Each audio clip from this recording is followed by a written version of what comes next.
Welcome to Dyscastia, a podcast for parents and teachers about the best way to support kids living with learning difficulties. I'm Michael Shanahan. And I'm Bill Hansberry.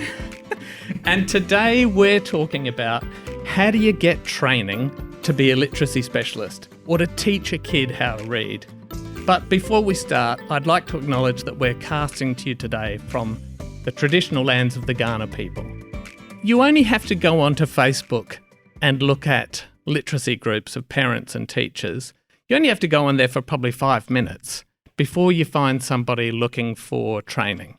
Like, how do I learn how to do this? So there are parents who are out there who get frustrated with the education system or frustrated with their kid not making enough progress. And a lot of them decide that they're going to take it on themselves and maybe homeschool their kid or tutor their kid at home and teach them.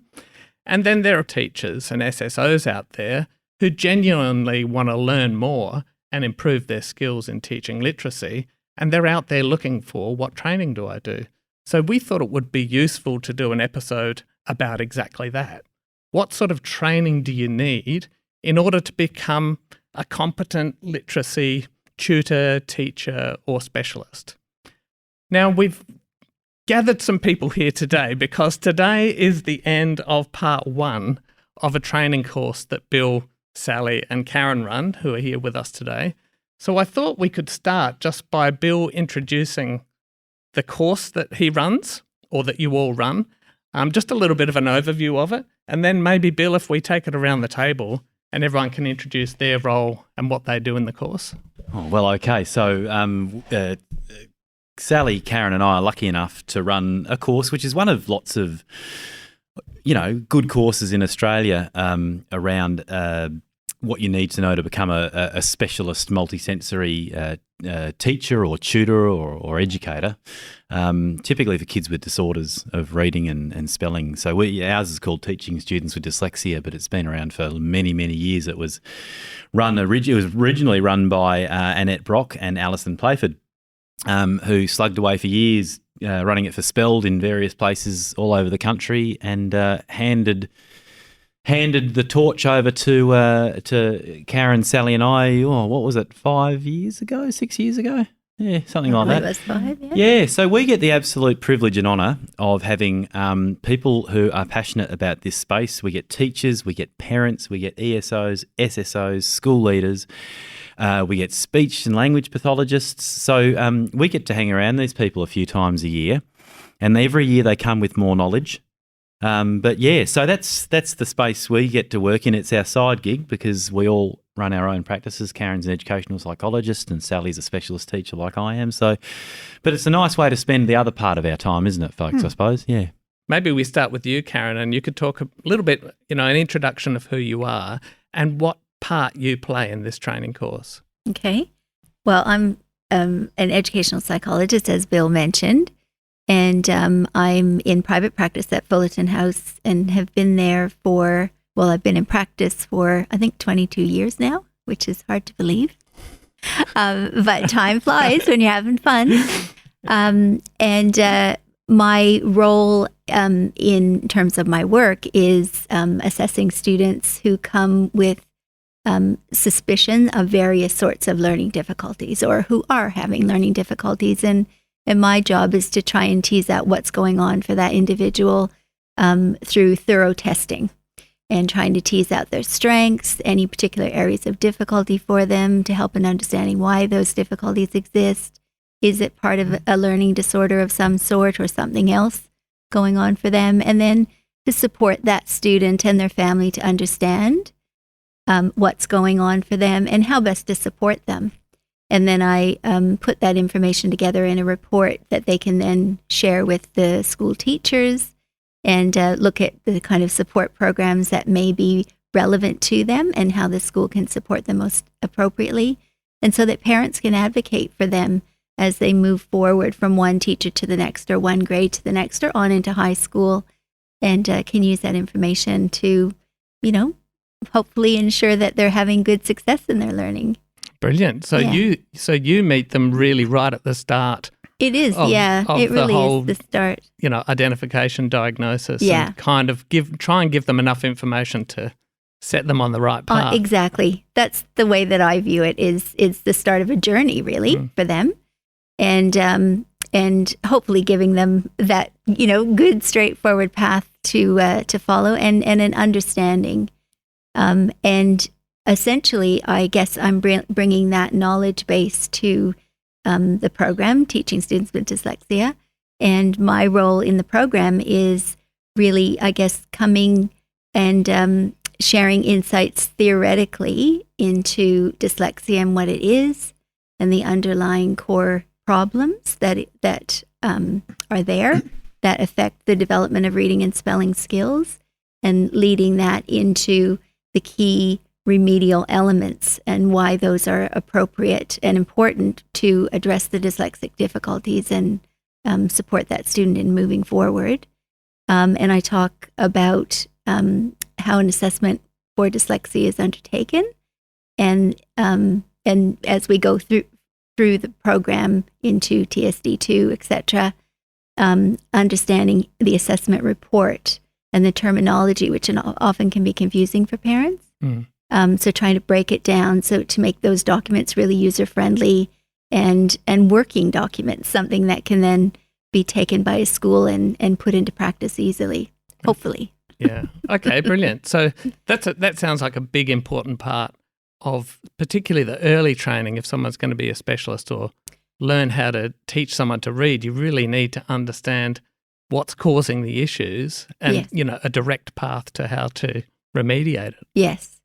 And I guess, too, to understand differences from other sorts of learning difficulties and why the key remedial principles are really geared to the specific weaknesses of someone with dyslexia, so that intervention can be really targeted to what they need rather than more of a generalist approach, which, many schools do take when it comes to reading and spelling support.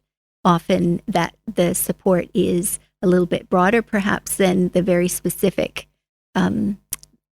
supports that students with dyslexia need. Oh, brilliant. Okay, so thank you. You're welcome. Sally, what's your role in the training? And, a little bit about yourself and what you do as part of the training course. Sure. I've been around teaching children with dyslexia for over 20 years now. And I really came into that because when I came to Australia, I had a break from teaching, came back to it as a junior primary teacher. And I thought, well, I love teaching reading.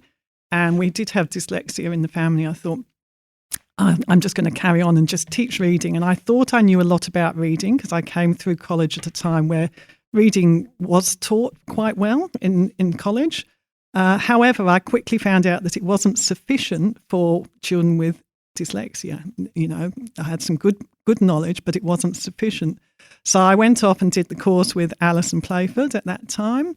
And then my hunger was more. So I did some training through the UK after moving here. I spent all that money to go back and go to summer school there and so on.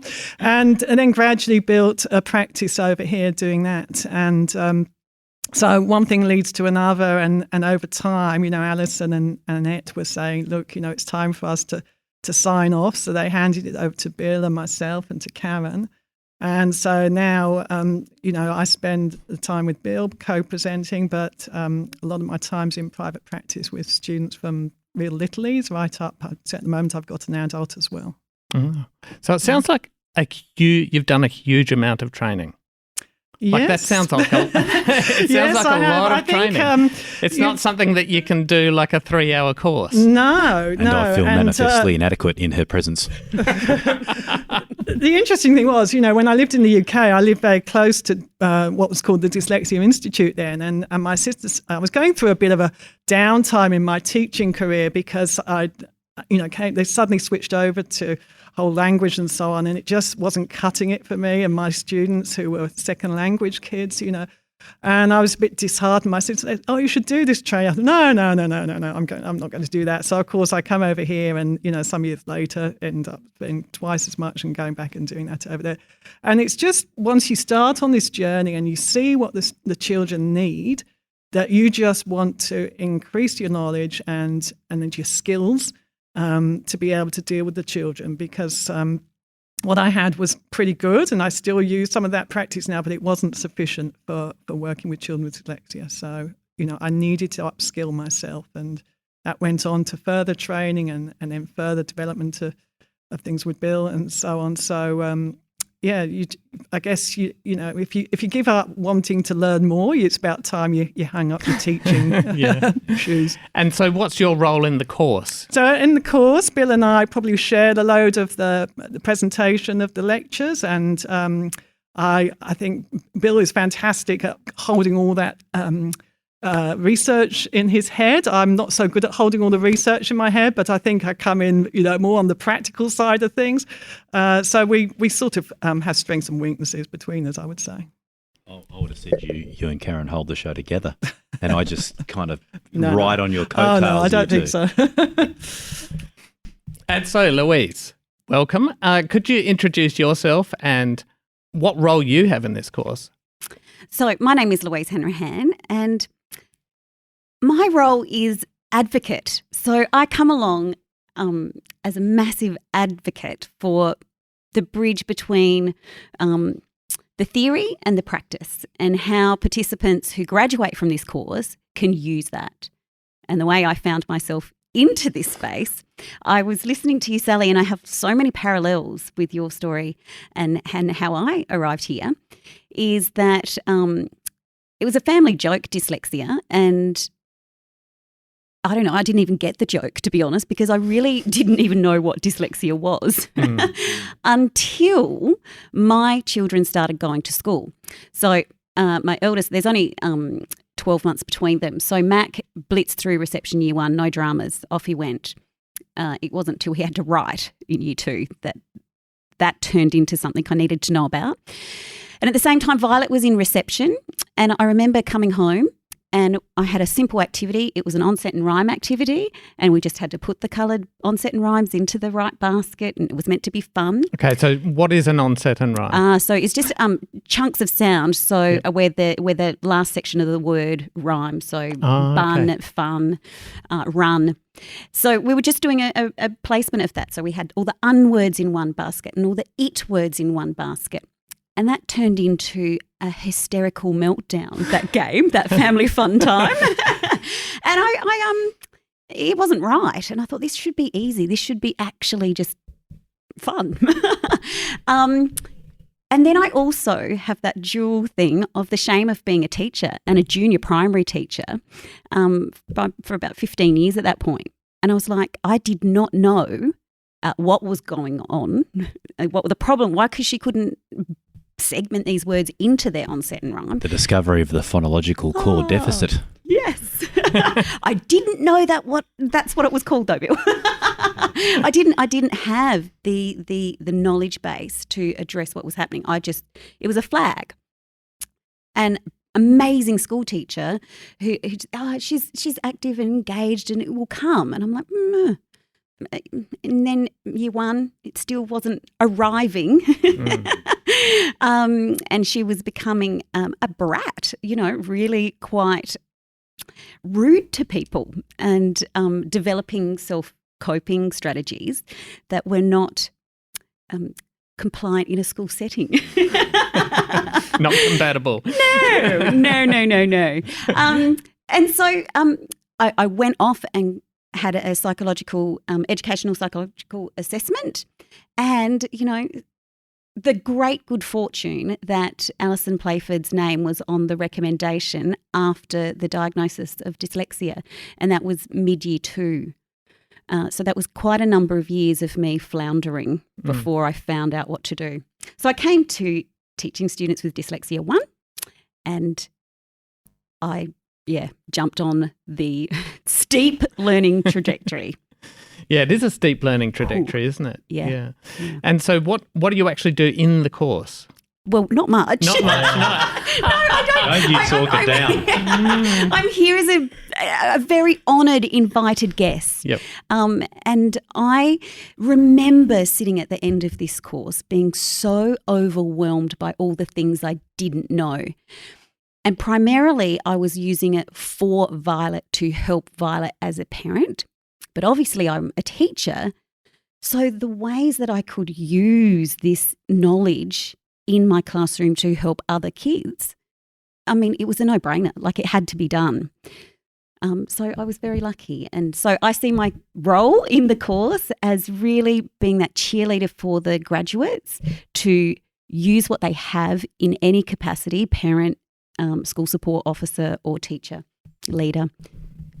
Lou, if I was a betting man, I would take a punt that you were probably one of the first teachers in Australia out in the front of a class doing grapheme, or South Australia doing grapheme phoneme correspondence drills, taking what you'd learned from a tier 3 multisensory approach into a classroom. I reckon you'd be one of the first. Oh, well.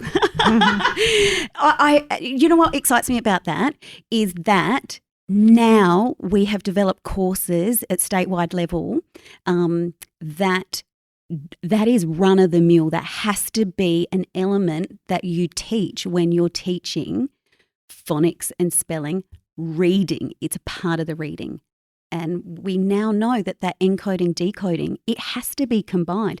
This is all things I didn't know, mind you, before I started.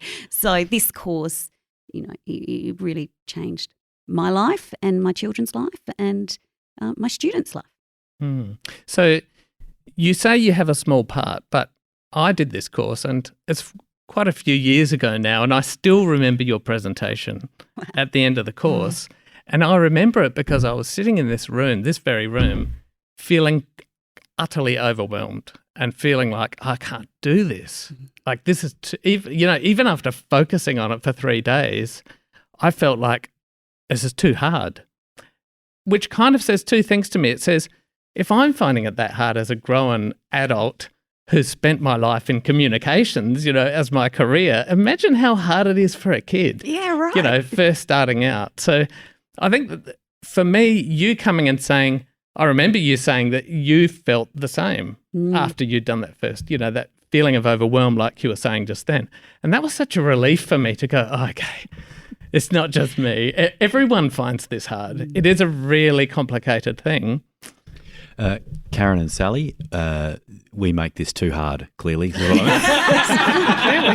People expectations. feel like sticking pins in their eyeballs at the end of level 1 by the sounds. No. I have to say, though, I think, things have moved on a little bit since you did the course. Right. We're finding now that a lot of people coming with some knowledge. When I first did it, I didn't have the knowledge, and I'm sure Bill didn't have the knowledge. But we're finding now people are coming, and there's been a lot happening in the last few years, thanks to people like Lou. So it's not quite as such a dark forest as it used to be. Yeah. And having, been a practitioner now for a while, I understand now why I was overwhelmed, because it is so complicated. And I think, how much training do you think you need, Bill? What's the minimum? What a good question. Depends how smart you are and how you how well you remember stuff. No, look, lots. Crikey, because I was one of those people that sat in TSD, and I remember feeling my eyeballs suck back in my head when the patterning, dividing, and coding of words was being taught. Because there are some bits of this that are hard. But like everyone else here, gutsed it out, came back for level 2. I was so blessed to have my mentor, Alison Playford, and also Sally, to be able to go. And I did a lot of watching Alison teach and Sally as well. So I got to whip over to Alison's and just watch it happen, which is really important. But look, crikey, what do they say? They talk about 10,000 hours before you... Well, expert. I'm certainly not expert. There's no way. There are people that have forgotten more about this stuff than I know now. But it's heavy, it's intensive, and you never stop. And then you learn to teach one of these concepts, ideas one way, and then you watch someone else do it another way, and you go, oh, right, okay, I reckon that might work better, or that might work better for certain kids. It's hours and hours and hours, because this is the result of a complex orthography, Michael, isn't it? And then on top of that, you got two levels of knowledge. You've got this English orthography, which is difficult, and then you've got to understand specific learning difficulties and the academic therapy part of it, and how you, knowing it's one thing, but unbreaking hearts while you teach it's the other. I guess so. Hours and hours and hours. But break it up. Don't do it all in one. You can't do it all in one hit, you know. So it's better to get the basics under your belt and go and start doing some work with some students, and then I'll find out, oh yeah, that worked, or no, I didn't quite get that, and then go on and do some more study. Yeah, and I suppose I'm bringing that up because I think if you're a parent or a teacher who's decided they want to upskill, you know, and they want to learn how to teach literacy in an effective way, I think you need to go in with your eyes open that it's not, you can't just go and do like a day course and now you can do it. It's a really complicated thing because there's so many components. And I suppose, Sally, you've been doing this for a long time. What sort of attitude do you think someone needs to have when they're coming in to do this training? Or say I'm a parent or say I'm a teacher, what sort of headset do you need to be successful? I think you have to come, obviously you come because you want to learn. You know, I think you might have to suspend your belief in what you've used up to now, you know, because whilst some parts of it might be useful, there are things that we tightly hold on to as teachers. I've done that for 20 years and it worked for me, but it's not necessarily the best practice. So sometimes you just have to put things aside and just listen and observe and take in what you're being taught, because everything that's been taught is based on research, you know, of what is best for our kids. So I think you've got to do that. You've got to, you know, I think you get a lot from coming to a course and doing it with other people as well. You get a lot of interaction, a lot of questioning and discussion goes on, which helps you to realise, you know. So we had people on this course today. I was, I'm doing that, but I've never done a spelling card drill with my students at school. I'm doing a whole class thing, and they're realising now, I need to add that in because that's a vital component. So, you know, come with a willingness to learn and a willingness to put down things that are not necessarily the most helpful. Mm. And what do you think the most difficult thing is for people when they come to the training? What's the hardest thing to get your head around, do you think? Like from your, because you've seen a lot of people come in and out of training. Is there a common theme of people always go, this is so hard, this particular bit? Or I think, as I said before, I think people are coming with a bit more knowledge now than they used to. But when we do this session on pattern encoding and dividing words into syllables, that's huge. There's a lot of work goes along that. I remember you finding that quite hard, didn't you, Michael, that day? You know, so that's huge, you know, that particular component. I think also the card drills are quite challenging for them, you know. So we did a card drill today and they'd seen it multiple times, but we were still getting some mistakes going on. So, you know, that sort of thing where you think, this looks easy, I've got that, but, you know, you need that repeated return and learn. And I think getting used to the fact that in this training, we emphasise very much a routine lesson. Teachers are infamous for going, I'll just do a bit of this and a bit of that, and I'll jump over here and do a bit of this and a bit of that. So we don't teach like that when we're teaching kids with dyslexia. We teach a very structured lesson, and it's got components in it and a plan to it that we follow for a reason, because it makes the children feel secure. It makes us feel secure too, and it works. That's a really easy question for me to answer. As a teacher, if I was teaching maths, I used the meta language of maths. I used the scientific language to explain what I was doing and how and why I was doing it. When I was teaching reading, I was not using any exact, precise language to explain what was happening. So I found it really overwhelming and challenging just learning what a phoneme was, what a grapheme is, what phonological awareness is, what the layers of that are. That was huge, and something that I directly and immediately took back to not only Violet at home, but the classroom. There's an insight there. I've never thought about it that way. So what was underlying, because I was the same, what was underlying that okayness to kind of do the teaching of language in this holus bolus, non-precise way, when at the same time we're teaching mathematics using a very specific meta language and all that sort of thing? I mean, was that whole language? Well, Yes, but it comes down to the training that you expose yourself to. Now, I would rather do 3 days of intensive, challenging, evidence-based, research-informed training that I can use immediately than the years I spent on reading circles and, all of these vague things that did not move my learners, and they most certainly didn't help my daughter. I needed something more, like Sally said, that was precise around what the educational psychologist's report said that my daughter needed. That's what I needed to know about. So that's how I got here. Karen, you're a teacher. You started out as a teacher. Mm-hmm. What's your take on all this? What you're hearing us say about the way English or literacy has been taught, this broad stuff, and we're only just now getting our head around the fact that this is structured and needs to be structured, and we need to know what we're doing. What have you observed in the many, many educational assessments you've written with teachers as your main audience? How has that stuff been taken on generally by teachers over the years, and have you seen teachers getting better at being able to take this stuff on? Yeah, absolutely. Getting better. Certainly I think all English-speaking countries for quite a number of years, probably a couple of decades, in fact, were following a whole language approach to teaching literacy. And that was certainly very widespread in Canada. Before I came here, that was the way I was trained as a teacher as well, as with the whole language approach. And right from the get-go, because my work has always been centered around specific learning disorders, I've always recommended certain methodology. And, it certainly made sense to parents when you explained why certain elements were important for their child and to help them move forward.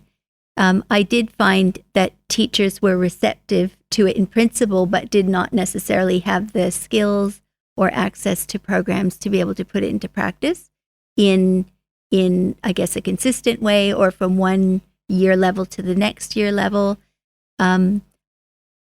Yeah.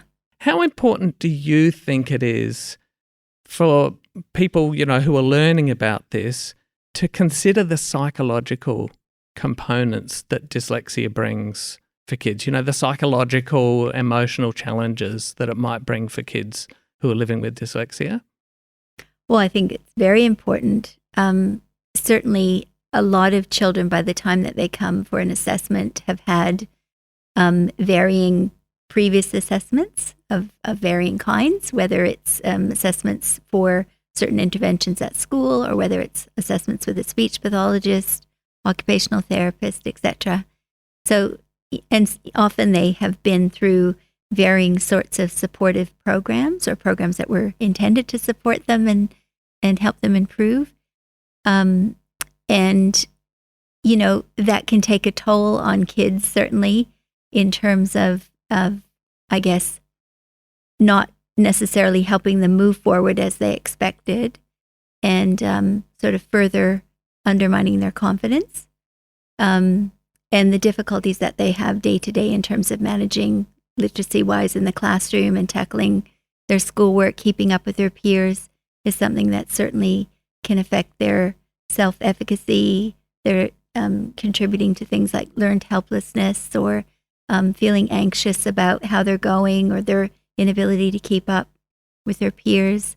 So, understanding that, being able to help parents understand their children's concerns and how they can support them most effectively, and helping the student themselves through the assessment process to understand why they're having difficulty, and to understand their strengths as well, and what that means for them as a learner, and how they're going to find a path forward that suits them, so that they can have, a greater sense of ability, a sense of confidence in themselves, give them that sense of motivation to persist going forward, because it's not easy for them.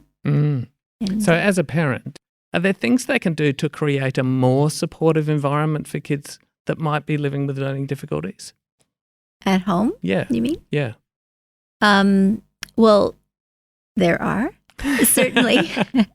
Certainly, one thing that I think is really important is ensuring that students have an opportunity at the end of a school day when they're often mentally exhausted, if not physically exhausted, to chill out and do things that they enjoy, to make sure that they have lots of opportunity to engage in activities where they can have success and, build their strengths in other areas. So it might be through sport or art or jumping around and dancing, all of those things that just allow them to be and be themselves and to grow and flourish, and kind of put school aside in many respects. I think that's really, really important for students who struggle all day at school, and for parents to celebrate that with them, so to be there to watch them in their sport when they can and to, really celebrate that and talk about that with them. In terms of supporting them school-wise, I think, again, having as relaxed an environment as possible if they're helping them tackle things like their homework, for example, and having have that be structured in a sense as much as is possible in setting up, considering times that are I guess that will work most effectively for them and their child logistically, in terms of setting, say, every afternoon just after dinner we'll sit down and do 15 minutes of homework or something like that. So it becomes a bit of a routine, and there's less likely, it's less likely that there'll be resistance or procrastination if it's a given that things are going to happen and it's for a finite amount of time. And yeah, lots of encouragement in understanding and recognition of the fact that tackling literacy-based work and certain aspects of mathematics typically are really challenging for them. Mm. And Louise, as a parent, what have you found really works? Because you are a parent who decided to learn how to do it yourself. Would you recommend that? If I'm a parent and I'm considering, do I learn how to tutor my kid myself? Would you recommend that as a course? I think each child is going to have a unique way that they might respond to their parent working with them. But what I do recommend is that you build a great network of people. So from a really good educational psychologist report, they often list a number of associations or evidence-based places where you can go. So that was the first thing I did as a parent. I armed myself with Spelled SA, who have a lot of free resources for parents. Also, I was put in touch with an amazing bookshop, Select Educational, and they had so much there for parents in the way of what I could do in a game base to reinforce what was happening in the tutoring lessons with Sally and Alison. So that was the way I got a leg in that way. Then Violet had no choice. She was absolutely going to learn my way. Look, she stuck with me for 2 years, and and I appreciate that. And she laughs now when we get out the cards because I still use her card deck. I've only ever been to teaching point, 52 though. I need to go beyond. But what that allowed me to do in that parent and bridging then into that teacher space, I said, well, Violet, okay, you don't want to do this with me, bring a friend. So she had a number of friends who benefited from teaching. So I just paired them up as students. And so she brought one of her classmates in.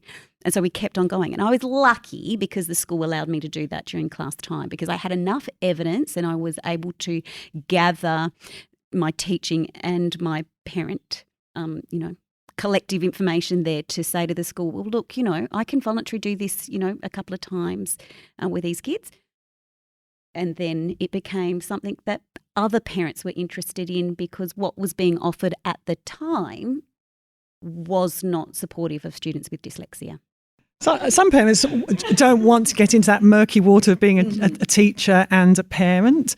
We were talking to somebody on the course yesterday and finding it really difficult to try and tutor the child. So she came up with this idea of putting on a hat when she's in teaching mode, and then the other children were not allowed to interrupt, and the child himself knew that this is the time we're going to settle down and do some work. I used to run a course for trying to teach teachers how to teach parents how to teach their children, and mixed results, because sometimes the parents will give up before the children. So I think it's challenging for parents. Sometimes the best they can do is be a good advocate for their child by banging on the doors at school and making sure those children are getting the right sort of help there. Teaching your own kids is hard. And over the years that I've done this, I've probably only encountered a very small handful of parents that have managed to do this in a way that you'd say is partially successful. And you know what, if I was in that boat, I certainly wouldn't be one of them, because I just don't have the patience with my own kids, So those that somehow get there, Lou, oh man, I take my hat off to you, because it just takes incredible persistence. And I would imagine walking away every now and then. Yes, yeah, that did happen. And breathing. Let it go. Let it go. Yeah. Let it go. Yeah. Mm.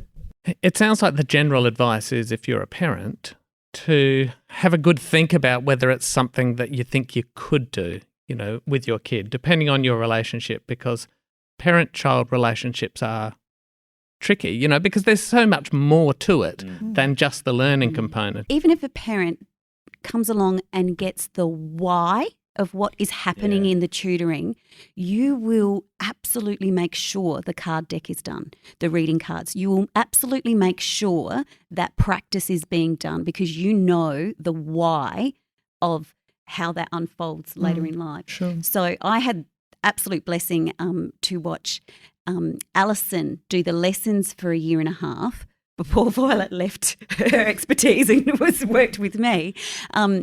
But I knew the components of the lesson then. But I suppose I had my teacher hat on by then, not so much a parent. But definitely coming and doing this course as a parent will give you those things to know where to spend your time and your effort at home. Yeah, that's a great point. So even if you don't end up tutoring your kid, you can give them much better support if you understand what it is that, particularly that if they're it's doing your and first why child. they're doing it. Yeah. And you may possibly have other children coming up. Okay. You'll spot it early. Yeah. So what if I'm a teacher? So here I am at my school and I'm interested now in structured literacy, teaching by evidence. How do I go about choosing a course? So, not everyone lives in South Australia. Not everyone could come and do this course that you run. So, even if I'm in a regional area, for example, how do I get the training that I need? Once again, Australia has got some great associations. So there is Spelled WA and Spelled New South Wales and Spelled South Australia. Spelled WA have a list of recommended programs for parents to do at home. And also they have a similar list of recommended evidence-based, structured, synthetic programs that are recommended for students with dyslexia. So that's a good starting point. Yeah. And there's lots of Facebook pages that parents go on to and they talk amongst themselves about what they found useful. Yeah. But if I'm a teacher... Oh, as a teacher, yes. I'm So sorry, if I'm a we've got teacher... to teacher. I know, we've been talking about parents. Yeah. That bit, I guess, has been a bit... well, it really depends on what's happening in the school you're in. Everyone sitting at this table has seen that parent who has actually, and some of them, sometimes they've been teachers, right, who have started things rocking and rolling in a school. In my experience, it's one person. So this teacher, who often is a parent of a student with dyslexia, they somehow find something. They find this course or that course, or they find Ron Yoshimoto, or they find OG, or they find Lynn Stone, or and they march back into school, and they very bravely say something's off here, and then they start, like Lou said, they start with their own class, and all of us will say, you don't have to change your school to get change going. You just start playing in your own space. And sometimes that's up against a fair bit of resistance, especially if the school's heavily, whole languagely ideological. So there's been many a fight fought over this. But these people like Lou, I'm looking at Lou. I'm just remembering that video I sent to all the principals. Yep. Oh my gosh. Let's go there. This is therapy. Yeah, you do it, Lou. Tell us about it. So I armed myself with this course and I started doing things in my own school, and we were getting great traction. There was actually a lot of student growth, self-esteem. Parents were becoming interested. It had a really good movement. And I wanted that to happen at my children's school. So I did all the nice, calm ways of, disseminating information. And after about a year, it wasn't working. And I had a particular morning where I just saw a bit of a literacy lesson that Violet was in, and it was a complete waste of her time being there. And not only that, it was damaging to her self-esteem. I could see her face that she was not having a bar of it. So I had 4 or 5 coffees and I made a 7-minute long video and I had, this is evidence-based and this is what the research tells us. And unfortunately, for my career, I did send that video to a number of principals. And look, I remember my mum, I did send it to my mum and Bill, and my mum said, Louise, please tell me you didn't send that. And I went, oh, yeah, it's gone. And Bill was like, yes, Lou, you did it. Wow. So look, but sometimes as a teacher, you are given something to work with. And it's not until you know better that you can actually start to do better. And look, maybe that wasn't the best thing for me to do at the time, but I absolutely supported some other teachers who just weren't quite ready to make a bit of noise at that particular time. But collectively, we were then able to bring about change. Lou, you did exactly what the universe called you to do at that moment. It didn't ruin your career. It created a different path for you. Thank goodness it did, because look at all the people you get to impact now. Yeah, I'm glad you did it. Well, thank you, Bill. You did make me feel much better on the day. Okay, so I'm a teacher in a class. I start to do some investigation. Where should I start? Because you want to build up a level of confidence first before you start going out and making videos, sending them far and wide, or before you want to, make a splash in your school or put yourself out there. You want to develop a level of knowledge so that you're not kind of, shot down the very first time you speak out, without a leg to stand on. So where would you start if you were a teacher and you were looking for that sort of evidence? We've talked about the spelled websites, but is there anything? Oh, I know. Well, 5 from 5 in Australia. There are some really good conduits that, like 5 from 5, that are trying to get research into the classroom. We've got the South Australian Department of Education. You've got some fantastic stuff up now. The Reading League in the US, the Science of Reading. What is it, Lou? Well, look, in South Australia at the moment, in the Department of Education, we have practical guides that are freely available to all educators. And these practical guides are on the Big 6 of reading, and it goes in depth about the components of reading instruction. We include oral language here in South Australia. That's why it's the Big 6 and not the 5. Yeah. The 5. And those practical guides include the simple view of reading as well. So it's bringing in that evidence base. So our teachers are really supported. And do you have to be a South Australian teacher to access that?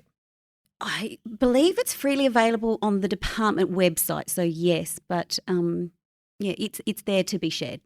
Okay.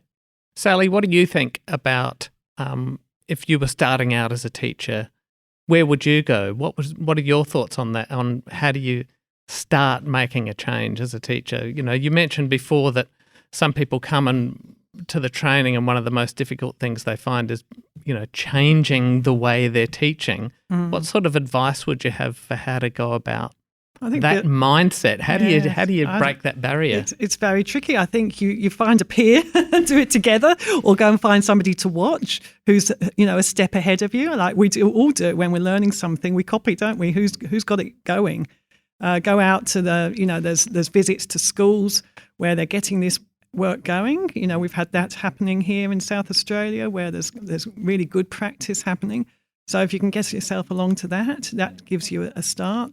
Find a buddy. Find a buddy in your school, because I think doing it on your own is quite hard work. You might be swimming against the tide in your school, but gather 2 or 3 others and you can create a force. Buddy up in a school or even buddy up online. I suppose you don't have to be in the same school as somebody to make a connection and start learning together. I was talking to Bill's wife actually today and saying, when they're on the journey and saying we want to do it all at once, but you can't do it all at once.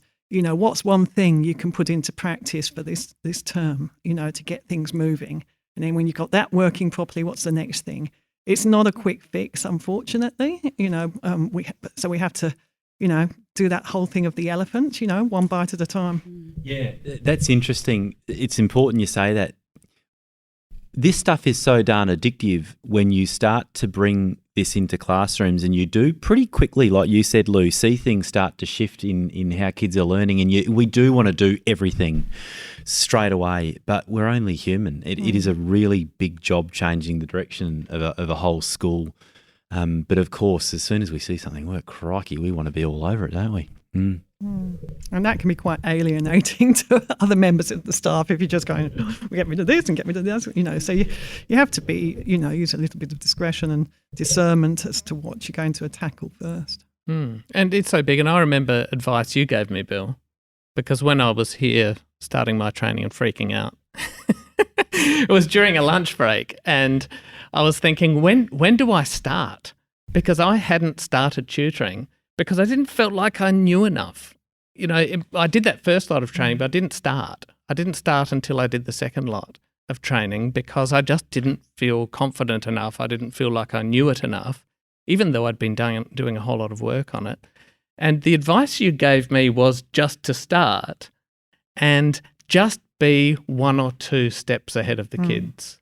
You don't have to know everything. That's what I did with my first students. I'd never taught a child over 8, and they gave me this 12 or 13-year-old, and I thought, far out, how am I going to do this? And I don't think I'd even done Alison's training at that point, but, I did about a month afterwards, and I would just go and I'd just be 1 step ahead of him. I'd read, what are we doing next week? I'd read the teaching point notes and then prepare myself, made loads of materials, which later on I then chucked out because I realised there were flaws in them and start again. So that's how you learn, by your mistakes, and just start small and build your confidence and go on from there. And this applies for people in the classroom too, doesn't it? We're all going to make mistakes. We have an old saying, we have a saying, all mistakes are useful. You're going to stuff things up. I cut my teeth on my first few students, and we all kind of shudder, don't we, when we look back on our early students. But you're right, we were just a teaching point ahead. Classroom teachers, you're all building, or you're flying this plane and building it at the same time, because you got 2 things going on. You're building your own knowledge base, and you're at the same time working out how to teach this stuff. So you're dealing with your own knowledge and the pedagogy, and it is huge. So I think a bit of self-forgiveness is probably something worth thinking about as well. You certainly have to, because I find certainly I do make mistakes. But the other thing I think about it is, and this was a realisation the more I started to do, was that you don't have to get it all into one session. This is where, I was personally very overwhelmed, but just seeing that tiny little incremental steps that you take. So working with kids with learning difficulties, I find by definition, if I try to go too fast, and this was the mistake I made early on, I tried to do too much because I was so excited and enthusiastic about it. And, you try and pass all your knowledge on, but you soon find that you've gone way too fast and you've got to... Like the skill have A, T, P, N, S, A, D, open syllables and closed syllables by the end of this lesson, Michael. This will be great. Yeah, exactly. And so, instead I found once I started that I actually had plenty of time, because I was actually just taking that first teaching point and often it wasn't just one teaching point and one lesson. It was one teaching point might take 2 or 3 lessons of practice and practice and practice and, looking at it from different angles before it really sunk in, because it is complicated. It is. And, this is one of the things I found the hardest, coming from being a classroom teacher, learning to go at a student's pace instead of at what the curriculum says the pace should be. So I would typically overplan and then try to push kids to get every bloomin' thing I had planned for them. And of course, when we start pushing these kids, they just mentally fold up and shut down. So that was the hardest bit. And I remember going, so I've been in this culture as a classroom teacher for years when it's actually not about kids' pace. It's about curriculum pace. And that was the hardest thing for me. Now, that doesn't help any classroom teachers, but any of you who are, considering working privately or even in intervention, seriously, even in school-based intervention, do you know what? You'll have one idea about what a kid should know at the end of a session, and then that kid will rock up and they're having a bad hair day. And it happens with specific learning difficulties. It's just not firing for them, and you'll be putting something back in the folder that you planned to get to them, and you didn't. And I thought explicit teaching was talking in a clear voice. No, it's not. She does that anyway. No swearing. No. So there was so much to learn, and the structure of a lesson. And like you were saying before, as a teacher, I thought a little bit of this works and a little bit of that works. And it was too much. My lessons were so convoluted. I wasn't explicit about anything. So this course taught me to take one teaching point and teach it to mastery. So that, and as well as teaching me that, one grapheme might have multiple phonemes. Like, who knew? There was so much I learned. And actually, all jokes aside, it did teach me about spelling. I'm terrible still at spelling, and it's quite embarrassing sometimes, but this course taught me how to spell. So, winner. I think maybe if we go around the table and just ask, what's your one pearl of wisdom that you would give? You help me with this, Michael. You just have to be one step ahead of the student knowledge-wise. That's mine. I say just go for it. Do something, because doing nothing is not going to help your student. So, face your fear and do something, because if it's not your child, there's a whole lot of children out there that need the help.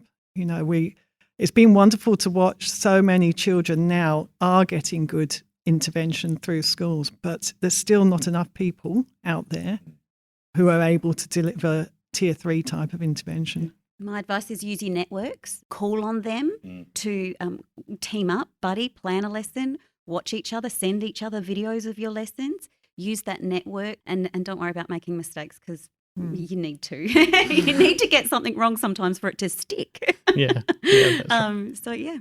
Get comfortable with hanging around people who know heaps more than you do in this space. Get comfortable with that, oh my gosh, these people are so much smarter than me. I don't know anything. Get used to imposter syndrome, because you'll never know it all. Suck it up. Get comfortable with being uncomfortable. Sally, when you assess a student and you see that student go back out into the world and things happen for them, it all works. Are there certain essential components that you always see are common to a fact that a kid actually gets on the right path? What does the school do?